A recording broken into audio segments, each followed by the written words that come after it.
বিশ্বনবী সাল্লাল্লাহু আলাইহি ওয়াসাল্লাম বলে দিয়েছিলেন, ও আমার সাহাবারা, যে জায়গাতে আল্লাহ পাকের কথা আলোচনা করা হয়, যে জায়গাতে আল্লাহ পাকের পবিত্রতা বর্ণনা করা হয়, ও আমার সাহাবারা, ওই মাহফিলের নাম হলো জিকরুল্লাহর মাহফিল। আর এই মাহফিলে যারা আসবে বসবে, আল্লাহ পাক তাদের পিছনের সমস্ত গুনাহ মাফ করে দেবে। বলুন সুবহানাল্লাহ। সুবহানাল্লাহর আওয়াজটা মনে হচ্ছে যে খাওয়া দাওয়া হয় নাই। ও মুসলমান, আমি আজ আমার 33 বছর বয়স, আমি কালকে বেঁচে থাকবো গ্যারান্টি নাই। যাদের 40 বছর হয়ে গেল, 50 বছর বাঁচবে গ্যারান্টি নাই। কে কার কখন মৃত্যু হয়ে যাবে, কে 60, 70, কে 100 বছর বাঁচবে, একমাত্র জানে আল্লাহ।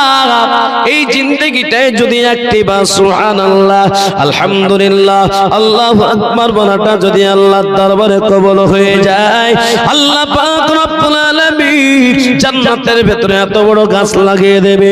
70 বছর ধরে বনমান উডমা ঘোড়া চলবে, কিন্তু সেই গাছের ছায়া শেষ হবে না। বলুন সুবহানাল্লাহ। আর একটু জোরে বলুন না সুবহানাল্লাহ। আজকে অনেকে টুপি মাথায় দেননি, কি ব্যাপার? টুপি মাথায় দিলে কি টুপি চুল উঠে যায় নাকি বাবা? 7 বছর বয়সে আমাকে মা মাদ্রাসায় ভর্তি করেছে, ডমকল বাহরুল মাদ্রাসায়।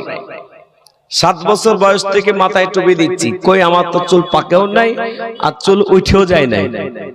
আলহামদুলিল্লাহ। টুপি দিলে সম্মান বাড়ে না কমে? জোরে বলুন। বাড়ে তো? যাদের মাথায় টুপি নেই তারা কিছু বলছে না, যাদের মাথায় টুপি আছে তারাই বলতে পারবে, কারণ সম্মানটা তো তিনারা পেয়েছেন। ঠিক না বেটি? জোরে বলুন। ঠিক তেমনি কিছু ছেলে 20,000 টাকা দামের মোবাইল নিয়ে ঘুরে, 10,000 টাকা দামের মোবাইল নিয়ে ঘুরে, 1.5 লাখ 2 লাখ টাকা দামের মোটরসাইকেল ছুটে ছুটে যাচ্ছে, কিন্তু একটা পকেটে টুপি থাকে না। বলে টুপি থাকলেই তো নামাজ পড়তে হবে। দুঃখ লাগে, কষ্ট লাগে। বাপ মরে যায়, মা মরে যায়, দাদা দাদি মরে যায়, পাড়ার কেউ মরে। কিছু লোক আছে নাক মোছা গামছা আর নাক মোছা রুমালটা দিয়ে মাথায় ফেটা বেঁধে জানাজার নামাজ পড়ে। তো এমনি নামাজ পড়ে না, জানাজা পড়তে যায়। এরকম লোক আছে না নাই? আপনাদের খুনিয়া পুকুরে নাই মনে হয়? আছে। আসরের নামাজের পরে আমি আজ থেকে 7 বছর আগে এক মসজিদে নামাজ পড়াতাম, মালদা জেলায়।